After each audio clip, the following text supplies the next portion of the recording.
कहते हैं एक कागज का टुकड़ा उड़ता है अपनी किस्मत से, लेकिन एक पतंग उड़ती है अपनी काबिलियत से। तो काबिल बना कैसे जाए?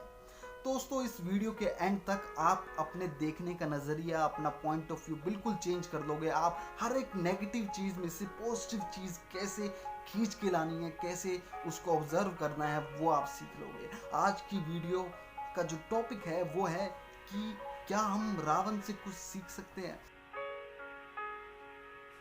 तो उससे पहले एक चीज़ ये सोचने वाली है, क्या हम किसी दुश्मन से सीख सकते हैं, किसी विलन से कुछ सीख सकते हैं?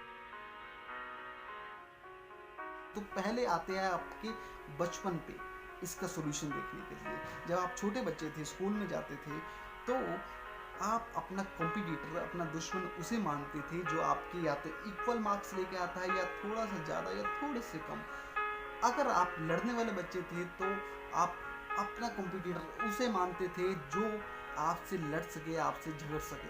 तो यानी कि हम बचपन से ही उसे ही अपना दुश्मन मानते हैं जो हमारे इक्वल है, उससे ज़्यादा है या थोड़ा सा कम है। तो अगर ये सोचो, अगर हम अपने दुश्मन की वो काबिलियत को, कुछ ऐसी काबिलियत जो हमें नहीं है, वो उससे ले ले, तो हम क्या उससे बड़े बन सकते हैं, उससे ताकतवर बन सकते हैं? The answer is yes. तो क्या दुश्मनों से सीखना चाहिए? यस। अगर आप देखें तो जब तक हम पढ़ाई करते हैं तो हम दो इंसानों से सीखते हैं, एक अपने गुरुओं से, एक अपने दुश्मनों यानी कंपटीटर से। और लेकिन पढ़ाई के बाद हम केवल एक ही इंसान से सीखते हैं जो लाइफ सिखाता है, वो है हमारे दुश्मन। तो अब तक के महान खलनायक उससे सीखते कुछ ऐसी बात। कौन है महान खलनायक? जी हाँ, मैं हूं रावण।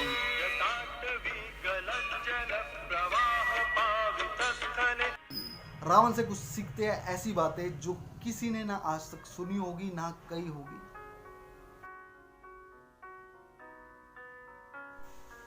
तो सबसे पहली बात जो हम सीख सकते हैं वो ये है कि अपनी टेंशन को अपने चेहरे पे शो मत होने दो। ये बात तब की है जब राम जी सागर पे सेतु बांध के लंका पहुंच चुके थे। इसे सुन के रावण एकदम बोचक्का हो गया कि भैया एक मानव अपनी वानर सेना के साथ सेतु बांध के आ गया। लेकिन उसने ये बात अपने चेहरे पे शो नहीं होने दी। उसने जो डेली रूटीन का जो काम करता था वही कंटिन्यू किया और अपनी बीवी के साथ, मंदोदरी के साथ डांस देखने अपने छत पे चला गया। तो ये देख के एक पल के लिए राम जी भी चौंक पड़े थे कि भैया हेलो भाई, मैं आया हूँ, राम जी मैं आया हूँ, विष्णु भगवान का अवतार, कमाल है, अबे मैं हूँ। वो भी एक पल के लिए सोचने लग गए थे कि भैया ये डर क्यों नहीं रहा भाई, खौफ खत्म हो गया। तो उन्होंने अपना बाण उठाया और देर लगाया और रावण का मुकुट और मंदोदरी का झुमका गिरा दिया। तो ये देख के अब रावण उस छत पे तब भी चला गया, अपनी टेंशन चेहरे पे शो नहीं होने दी। तो इससे एक चीज़ हम ये सीख सकते हैं कि अपनी टेंशन को यदि आपने अपने चेहरे पे शो नहीं होने दिया तो एक पल के लिए आपका दुश्मन भी, उसका भी कॉन्फिडेंस हिल सकता है।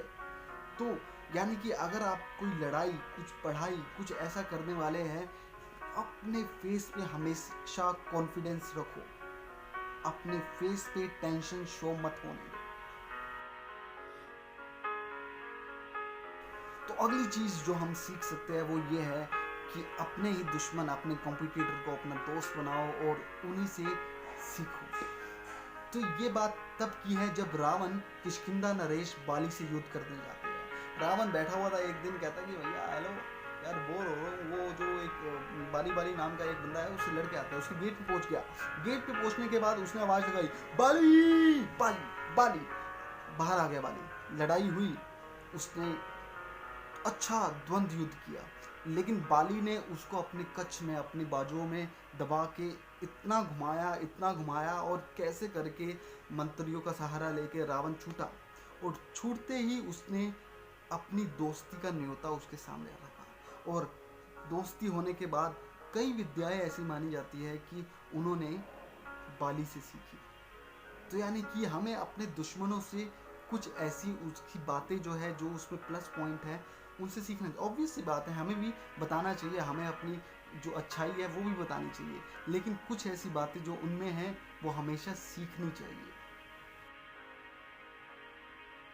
हमेशा अपनी रेस कंप्लीट करो। रावण को पता था कि भैया वो सामने राम जी है, वो विष्णु का अवतार है, भैया मैं नहीं जीत पाऊंगा भाई, मैं मर जाऊंगा, लेकिन रावण ने युद्ध किया। आज कई बार ये होता है कि हमें किसी ने कह दिया कि भैया तू पढ़ नहीं पाएगा, तू ये काम कर नहीं पाएगा, तो हम पीछे हट जाते हैं। किसी बाबा जी ने कह दिया कि भैया तू ये काम कर नहीं पाएगा भैया, तो हम उनकी बात मान के हम वो काम छोड़ देते हैं, हम कोशिश नहीं करते। लेकिन रावण को ये पता था कि उसकी मृत्यु उसके सामने है, लेकिन वो फिर भी लड़ा। आज भी अगर राम रावण के युद्ध की बात होती है तो रावण को छोटा योद्धा नहीं समझा जाता। हमें उससे एक ही सीख लेनी चाहिए कि हमेशा अपनी रेस कंप्लीट करो, चाहे आपको अपने हारने का भी पता हो। अगला गुण जो हम सीख सकते हैं वो है कंसिस्टेंसी।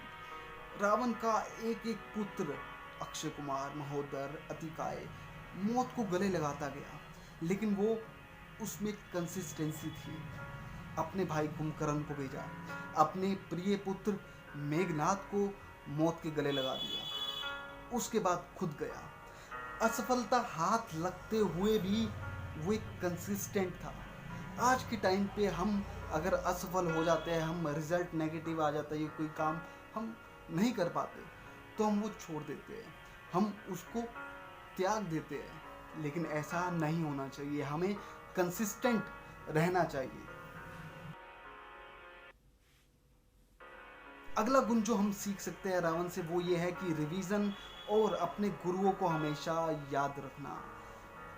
हालांकि रावण को 3 लोकों का विजेता माना जाता था, लेकिन जब भी वो और उसका बेटा मेघनाद लड़ाई के लिए जाता था तो सबसे पहले वो अपने इष्ट गुरु और शिव जी भगवान की तपस्या करता था।